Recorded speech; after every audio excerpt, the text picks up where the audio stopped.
าเฮาเป็นลูกของพระเจ้าเวลาเฮาจะไปแห่งหนใดหรือว่าไปเว้าสิ่งใดเฮาต้องคิดเนาะในสิ่งที่สมควรเว้าและในสิ่งที่บ่สมควรเว้าเพราะว่าคนเฮามันใกล้จะตายแล้วเวลาไปเว้าบ่แค่เฮามีน้อยใจเข้าไปตื่มเนาะดังนั้นก็ขอบคุณพระเจ้าที่พระธรรมในตอนเช้าวันนี้ที่ได้สอนให้พวกเฮาติดสนิทอยู่กับพระเจ้าและมีพลังร่วมกันบ่ว่าจะเป็นครอบครัวหรือว่าอยู่ในโบสถ์ถ้าว่าเฮาบ่มีพลังและเฮาบ่มีความเข้าใจกันสามีภรรยาก็อยู่นำกันยากเนาะพี่น้องดังนั้นความรักของพระเจ้าเป็นความรักที่ยิ่งใหญ่พลังอันยิ่งใหญ่มาจากพระเจ้าได้สอนให้พวกเขาดำเนินชีวิตอยู่ในโลกนี้เนาะขอบคุณพระเจ้าโอ้โนกาตังแม่นาคาคนฟังลำเอ้ยตะนาโนแม่นาแม่ยาแต่แล้วก็อยากแล้วสาตาโอ้ยาลอยลา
Sisters all over the world สวัสดีครับพี่น้องทั้งชายและหญิงทั่วแผ่นดินโลก I am Pastor B and Pastor BTV welcome to you to watch in this TV that I am proclaiming the gospel of the Lord Jesus or shining. The gospel means shining. The light of Jesus means that the word of the Lord Jesus into the sinner and on the whole world who all are sinners that have descended from the first man Adam and Eve since the beginning of the world. So their ancestor. So therefore the sinners must be die or unless they have repent and turn to God for help them for salvation their spiritual brothers and sisters come now and believe in Jesus who are the creator of all things who came to save us from the darkness or Satan, the devil, for sins is mean death of our spirit, brother and sister, who are only God in the book,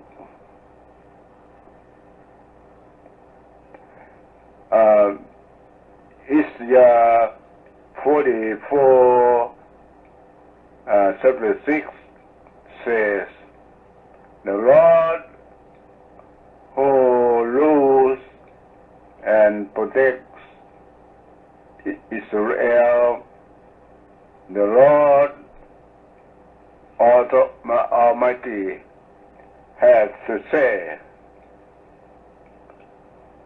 I am the first, the last, the only God. There is no other God but me. He said that, brother and sister. So, my brethren, don't delay, don't let Satan, the devil,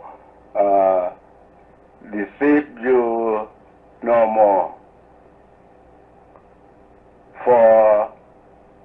yourself, right? Come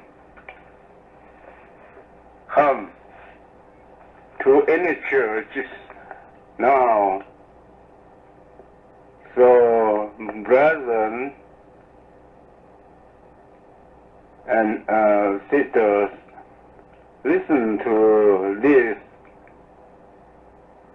1 Timothy chapter 1 verse 15 says, this is true, saying to be completely accepted and believed. Christ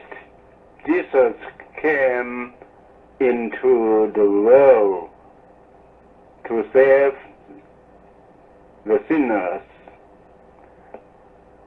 So, brothers and sisters, I am the worst of sinners too. But now I have and had repented and believed in Christ Jesus and be His servant. And I hope God will forgive my sins. For God so loved the world so that He gave His beloved begotten Son, whosoever believe in Him may not perish, but may have everlasting life. Brother and sister, พี่น้องครับทั้งชายและหญิงผมพระสบีและพระสบีทีวียินดีต้อนรับท่านทั้งหลายที่รับชมรับฟังในช่องนี้เพื่อประกาศข่าวพระวจนะของพระเจ้าเยซูหรือการประกาศข่าวหมายความว่า การส่องแสงสว่างข่าวพระวจนะหรือแบ่งปันพระวจนะของพระเยซูคริสต์ไปยังคนบาปหรือโลกทั้งปวงชนซึ่งทุกคนเป็นคนบาปพี่น้องที่สืบทอดมาจากบรรพบุรุษคืออาดัมและอีฟมนุษย์คนแรกของโลกตั้งแต่ยุคปฐมกาลโน้นหรือยุคเริ่มต้นของโลกนี้พี่น้องดังนั้นฉะนั้นคนบาปจะต้องตายทั้งกายและจิตวิญญาณพี่น้องหรือคำว่าตายของจิตวิญญาณนั่นคือความพินาศทนทุกข์ทรมานในไฟนรกพี่น้องหรือนอกจากว่าพวกเขาทั้งหลายจะกลับใจและเชื่อนับถือในพระเยซูพระเจ้าเพื่อให้ช่วยเขาทั้งหลายและยกผิดบาปเขาทั้งหลายให้รอดเพื่อช่วยไถ่วิญญาณบาปของเขาให้รอดพี่น้องเพราะความบาปคือความตายในหนังสืออิสยาห์บทที่44ข้อ6กล่าวว่าพระเจ้าผู้ปกครองและคุ้มครองชาวอิสราเอลพระผู้เป็นเจ้าผู้ยิ่งใหญ่ได้ทรงตรัสว่าเราเป็นต้นและเป็นปลายไม่มีพระเจ้าอื่นแต่เราเป็นพระเจ้าพี่น้องดังนั้นพี่น้องชายและหญิงครับพี่น้องที่รักของข้าพเจ้ามาอย่าช้ารีบเข้ามารับเอาพระเจ้าและเชิญเข้ามาเรียนและศึกษาที่โบสถ์ใดโบสถ์หนึ่งพี่น้องและพี่น้องครับอย่าให้โอกาสมารซาตานหลอกลวงและทำลายท่านไปสู่ความตายและไปสู่ความพินาศพี่น้อง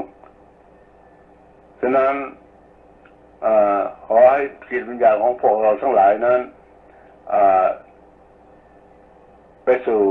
สุคติพี่น้องครับโปรดฟังพระธรรมอีกพระคำหนึ่งคือพระธรรม1ติโมธีบทที่1ข้อที่15กล่าวว่าคำนี้คือความจริงและสมควรทุกคนจะรับไว้ว่าพระคริสต์เยซูได้ทรงเสด็จมาเพื่อช่วยเหลือคนบาปทั้งหลายให้รอดพี่น้องครับข้าพระเจ้าเป็นคนบาปที่สุดคนหนึ่งแต่วันนี้ข้าพระเจ้าได้ปรับใจใหม่แล้วและเชื่อและนับถือในพระเยซูคริสต์มากและได้ถวายตัวของข้าพระเจ้าเป็นผู้รับใช้ของพระองค์และข้าพระเจ้าหวังว่าพระเจ้าจะทรง ยกผิดบาปยกโทษให้แก่ข้าพระเจ้าที่ได้กระทำผิดที่เป็นที่มีความบาปมาแล้ว